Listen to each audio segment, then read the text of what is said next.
Nonprofits, we know we need to avoid costly political conversations with donors. Wow, what an emotional week with the presidential and other important elections for our country and communities last week.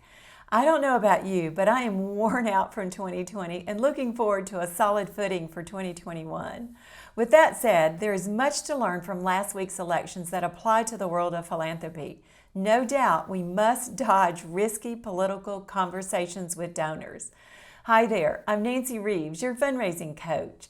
Right now in the United States, our society is more polarized than ever. I was watching a conversation unfold on a Facebook thread that made me uncomfortable. It was a conversation that got political and then it got personal. I saw no apologies, but I sure hope apologies took place because these were friends making awful statements to each other. Elections can bring out the best and the worst in people. Even rival sports fans can become adversarial. As fundraisers, we do not engage in confrontational conversations at any time, in person or online with anyone. When I took my first job in the fundraising sector, it happened because the development person before me had gotten sideways with the board chair. That's not a good thing to let happen. We want to bring people together and stay focused on our mission. Our role as a fundraiser is to move the needle on curing cancer, helping the homeless, bringing music to our society, and educating those craving for a better future, for example. Are you with me on this? Good. Let's avoid costly political conversations with our donors by number one, staying out of polarizing conversations with your donors. Certainly, you want to talk about political issues affecting your nonprofit or community, but temper your emotions about political candidates and your political views. It's simply not attractive to be overbearing with your opinions. We're fortunate to have the freedom in our country to speak our minds and share our views.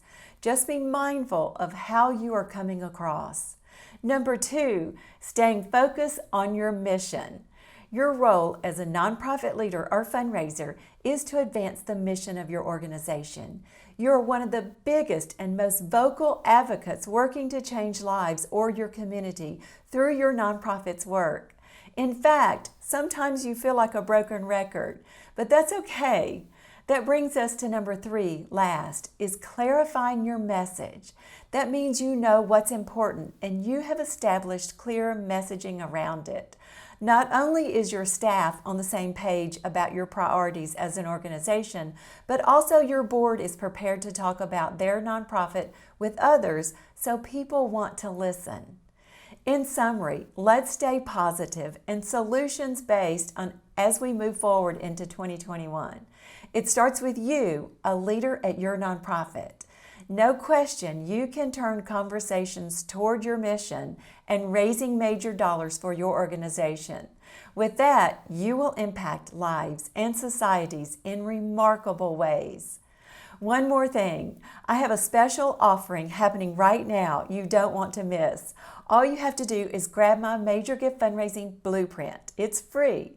It's a step-by-step approach to securing large gifts, and that's exactly what you need to be doing right now. Once you click the link, you will see several offers inside. Click here or go to fundraisingmaximize.com/blueprint. See you next time. Bye for now.